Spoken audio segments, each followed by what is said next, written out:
जापानी भाषा में क्यो यानी राजधानी और तो यानी महानगर। क्योतो ये नाम उपयुक्त है उस महानगर के लिए जो वर्ष 794 से लेकर 1868 तक जापान की राजधानी रहा है। 1000 साल जिस नगर के विचारकों के, कलाकारों के किए काम ने जापान की संस्कृति में एक खास निखार लाया है।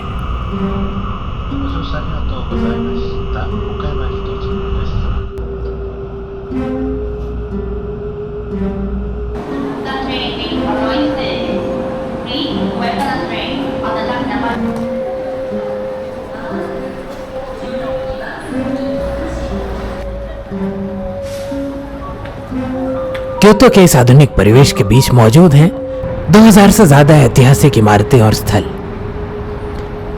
कहां से इन्हें देखना शुरू करें और कहां खत्म करें, इस बारे में अभी सोच ही रहे थे कि हर तरफ दिखाई दे रही ये नदियां और नहरें हमारा ध्यान आकर्षित करने लगी।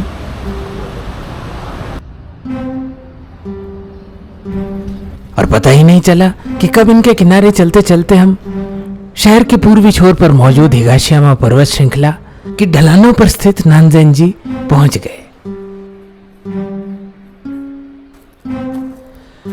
नानजेंजी का ये मुख्य द्वार सानमोन कहलाता है। इसमें प्रवेश करते समय इंसान बौद्ध परंपरा के अनुसार अपनी सांसारिक चिंताएं यहीं द्वार पर छोड़ के अंदर कदम रखता है।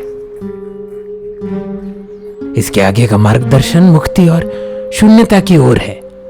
इस धर्मोपदेश भवन से और पर्वत श्रृंखला के इस शांत वातावरण से।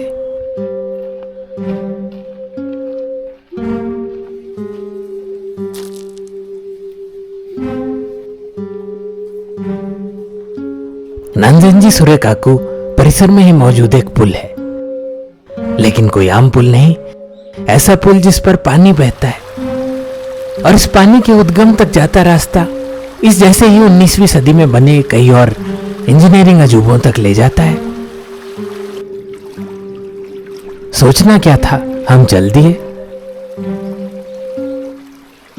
पानी हिगाशियामा पर्वत श्रृंखला के उस पार बीवा सरोवर से आया है, पर दिमाग में प्रश्न उठता है कैसे आया। पानी तो पहाड़ नहीं चढ़ सकता। उत्तर है पहाड़ों के आर पार जाती सुरंगें। ऐसी सुरंगें जिनमें न सिर्फ पानी बहता है बल्कि उस पर तैरती नावें भी जिनके आर पार जा सकती हैं। अद्भुत सुरंगें जो कई किलोमीटर लंबी हैं, जिनसे गुजरकर सामान से लदी नाव बीवा सरोवर से यहां क्योतो के पास तक पहुंच जाती। यहां तक पहुंचाने में तो सुरंगें कारगर है। यहां से आगे समस्या अलग है। यह स्थल पहाड़ के ऊपर है, जल स्तर में क्योतो की नहरों से 36 मीटर ऊपर। अब लदी हुई नावें इस नहर से क्योतो की नहरों में कैसे जाएं? इसका समाधान भी एक इंजीनियरिंग अजूबा है। ये नहर के तले पर मौजूद रेल की पटरियां और उस पर लगी एक वैगन जो सीधा नाव को सामान समेत उठा लेती। इसके बाद वैगन नाव को क्या के ढलान कही जाने वाली इस उतराई पर ले जाती, जिसमें 2 ऐसी पटरियों पर पुली से जुड़ी 2 वैगन चला करती। पुली के घूमने से एक वैगन ऊपर जाती तो दूसरी वैगन नीचे आती और इस प्रकार नाव 36 मीटर नीचे उतरकर शहर की नहरों के जल स्तर पर पहुंच जाती।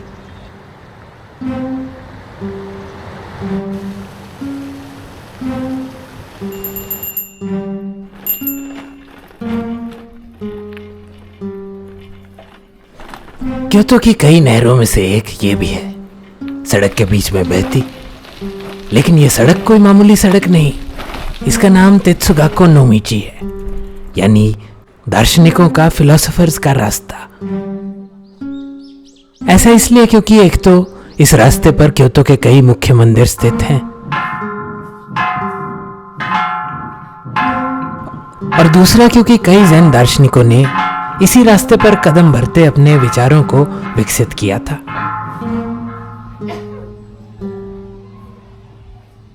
सरल भाषा में कहें तो ज़ेन दर्शन, ज़ेन फिलॉसफी किताबों और तर्कों से ज्यादा वर्तमान में होने वाले अनुभव को तवज्जो देता है।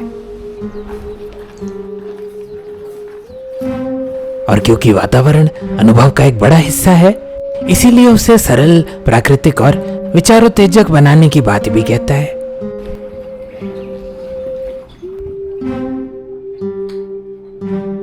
यही सोच यहाँ के हर मंदिर में मौजूद ज़ेन बाग कहे जाने वाले इन बेहद खूबसूरत बागीचों की जनक है।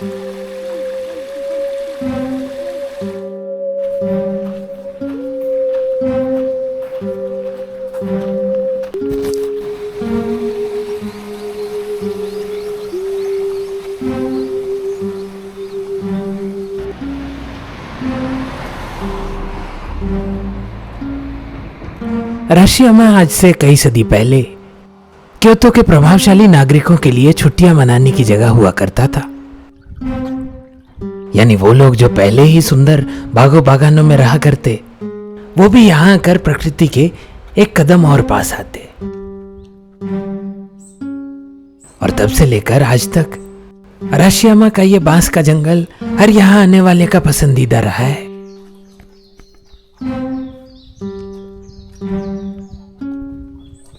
इस बांस के जंगल की देखरेख आज यहाँ की स्थानीय सरकार करती है, लेकिन अतीत में यह काम बौद्ध भिक्षुओं का था, जो यहां से कुछ दूर पर स्थित तेनरुजी मंदिर में रहा करते।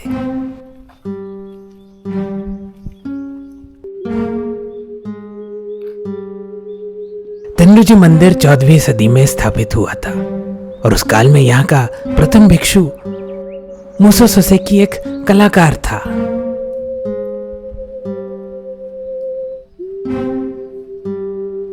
ये मंदिर सोसेकी की ही बनाई सबसे प्रसिद्ध कलाकृति सोगेंची ज़ेन बाग का स्थल है। रचना में यह बाग शाकेई सिद्धांत यानी पीछे मौजूद वृक्षों पहाड़ों को दृश्य का हिस्सा बनाने का एक उदाहरण है। इसी तर्ज के और भी कई कला रूप इस मंदिर में मौजूद हैं, जैसे ये कारेसेंसुई।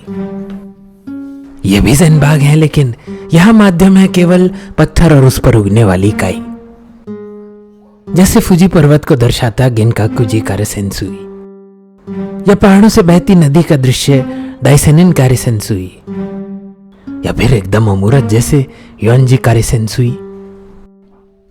अब तक हमें यह तो समझ आ गया कि ज़ेन बागीचे आम बागीचों की तरह चलने, बैठने या पिकनिक मनाने के स्थल नहीं, बल्कि कलाकार के बनाए दृश्य हैं, जिनका उद्देश्य वही है जो हर कला का होता है, मन को दिशा देना।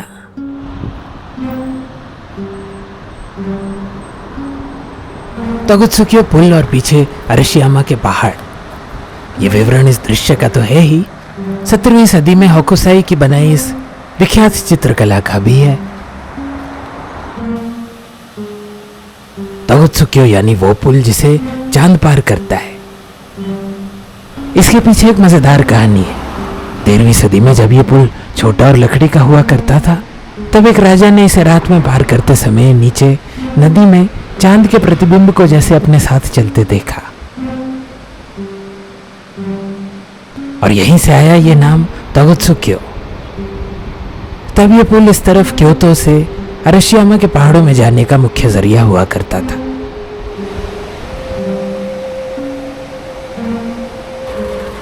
आज हालांकि कई और बढ़िया जरिए भी हैं, जैसा सागानो रेल।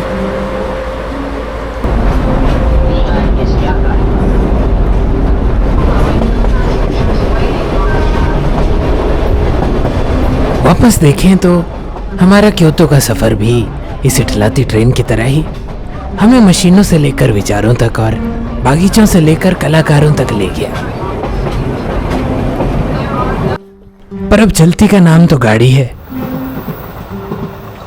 और नित नए मुकामों की ओर हमारा सफर हमेशा जारी है। आपसे फिर मुलाकात होगी।